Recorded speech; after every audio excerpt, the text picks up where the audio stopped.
Hi. So for starters, I am going to be trying to do these videos earlier each week. I have been meaning to do that every week and it has yet to happen, but it's getting a little ridiculous with my last minute videos. So I'm hoping starting next week as we begin a new book in the Torah reading with Shemot, that these videos will come out maybe even as early as Sunday, but at least much earlier in the week.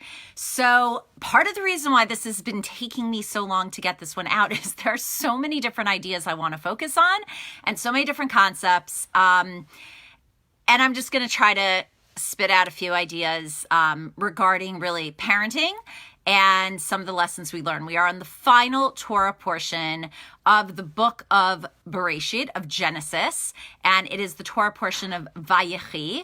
And everything in this Torah portion is a bit counterintuitive, which is also a lesson to us that sometimes moving forward and being able to break out of boundaries and break out of limitations and what's going to happen in the next book as we leave Egypt is that sometimes we need to do things in a totally counterintuitive, non-linear, different way. And that when we are doing things that might not seem to be the norm and might seem to go outside of what comes most naturally and in the, straight fashion, that sometimes amazing things can come from that. So we see a lot of things that are counterintuitive, beginning with the fact that the name of the Torah portion itself, Vayechi, means and he lived. And yet we begin with, or don't begin, but we speak about the death of Jacob. And we had this previous in another Torah portion with Chaye Sarah, the life of Sarah, which begins with speaking about her death. So furthermore, there's a midrash that says Yaakov Avinu lo meis, that Jacob never died, which being that we're speaking about burying him is also counterintuitive. But then the classic explanation is that we live on through our children. We live on through what we create. Another totally counterintuitive thing, and this is where that parenting lesson comes in, is that when Jacob blesses his grandsons, Manasseh and Ephraim, he crosses his arms over their heads, putting the hand that should be reserved for the older son on the younger son, and vice versa. And he blesses his grandchildren that they should multiply and be like the fish. And yet to this day, when our sons are blessed, this is who we bless them after. That when we bless our girls, we bless them to be like the matriarchs. And yet when we bless our boys, it's not like the patriarchs. They are blessed to be like Manasseh and Ephraim, which is really profound and really interesting because Manasseh and Ephraim are the only one of their cousins. They are the only ones of their family members, their uncles. Everybody else is raised outside of Egypt. And here they are raised in Egypt in this toxic, unhealthy, negative environment where they don't really fit in, where they're kind of total outcasts, where this is not where they should be in that traditional linear way.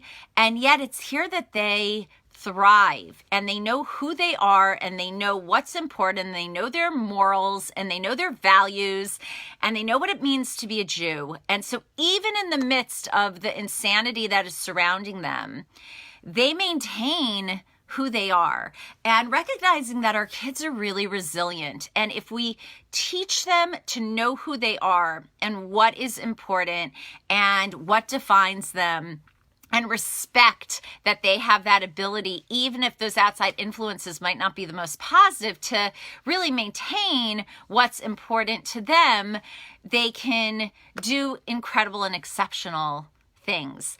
And so to this day, we bless that our children should be like them, that no matter what is around them and no matter who is trying to influence them and no matter what other kinds of things are going on, they should remain strong and true to who they are. And another thing that is exceptional about Manasseh and Ephraim is that they get along. They respect one another. They value that they are different and that they are individuals and that they have their own path, so that even when the younger brother is blessed before the older brother, which up until this point has always caused incredible sibling rivalry and animosity and fighting and strife, they are good because they know that they have their own work and their own job and their own mission in this world. So we should all be blessed to know who we are, what is important to us, that regardless of what is around us and trying to influence us, we can always stay strong and resilient and remain true to who we are.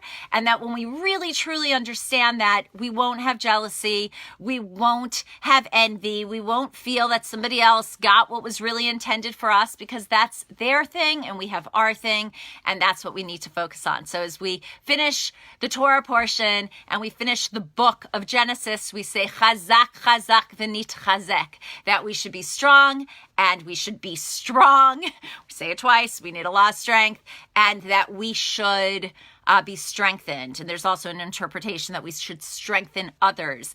And the word chazak from chizuk is not just that we should obviously be strong in the physical sense, but emotionally strong and spiritually strong and strong at our essence. So we should have the strength and we should be blessed to have the unique attributes of Menashe and Ephraim.